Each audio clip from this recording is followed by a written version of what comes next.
once upon a time the heavens and earth were connected. This passage between the celestial realm and the mortal realm was known as the Gate of Firmament.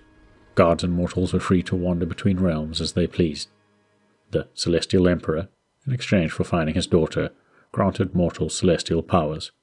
Shockingly, this didn't work out well for anyone involved, and a huge cataclysm rent both worlds, causing the closure of the gate and the destruction of the land of Huashu.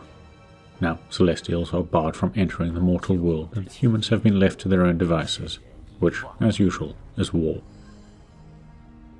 Centuries later, Xikong Yu, during a fight to rescue his adopted sister from barbarians, encounters a girl with a mysterious past.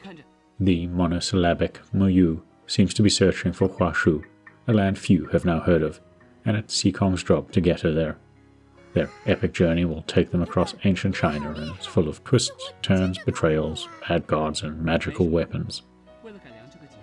While the Gate of Firmament is a standalone tale in the Xuan Yuan Sword series, it sticks to a familiar narrative theme with a story that combines the destinies of humans and gods.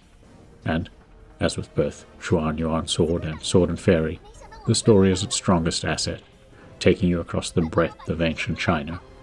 The wuxia feeling is very strong here, yet again, as with other entries in the series, combining a good balance of martial arts style combat with a script that feels straight out of an epic movie. That said, it also suffers from the same issues that both the genre and other games in the series have, an in-depth and at times confusing and convoluted lore that'll benefit from the player knowing some Chinese history and mythology. That and a slightly wonky script with some poor translation, and too much repeating dialogue that feels straight out of RPGs from the 1990s. For fans of these games and Asian cinema, however, this is par for the course.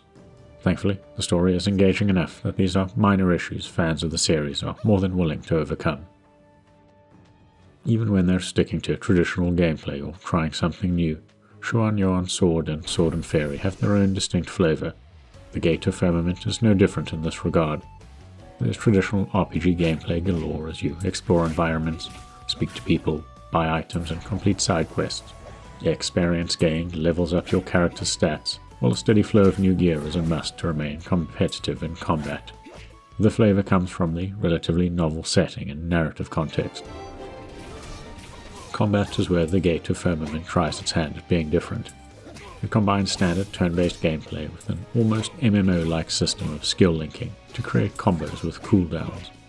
Skill points earned at each leveler can be used to purchase new skills and a limited skill tree that highlights which attacks can be linked together. You can't control your characters directly to move them around the field, but you can time your attack combos for more damage. The same system applies to the rest of your party, and you can swap between each character on the fly, in combat or in the field. Each character also has a specific element associated with them, such as wind that can be used for healing, and this factors into your party composition as well, with each element you're using adding buffs to the group. Out on the field, each character has a special skill.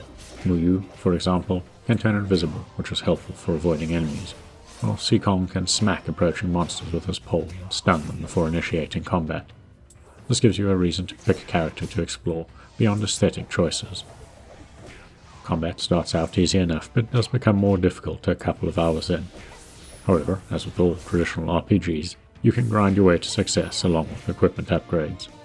For those wanting to catch them all, there's also a monster capturing system that allows you to combine monsters to create more powerful beast variants.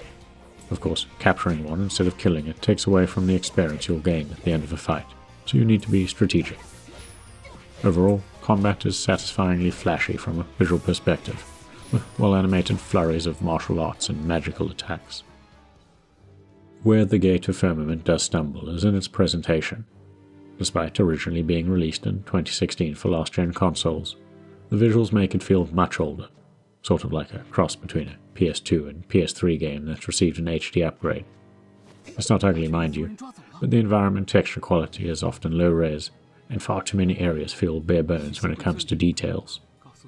The biggest visual stumbling block for me is character animation outside of combat, and most specifically during cutscenes. The animation here is very stiff, making the characters feel like marionettes with a limited range of movement.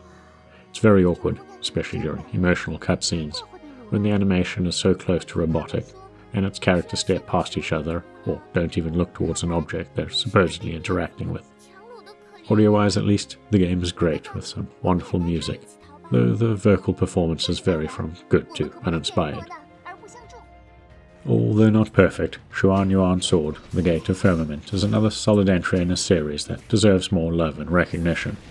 Despite the poor animations and cutscenes, low-res textures, repeating dialogue, and an awkwardly translated script, it still manages to tell a good story and offer a fun combat system. For fans of the series, this is a no-brainer to play. For everyone else with a love of RPGs, you should maybe start by first checking out Xuan Yuan Sword and Sword and Fairy as soon as possible.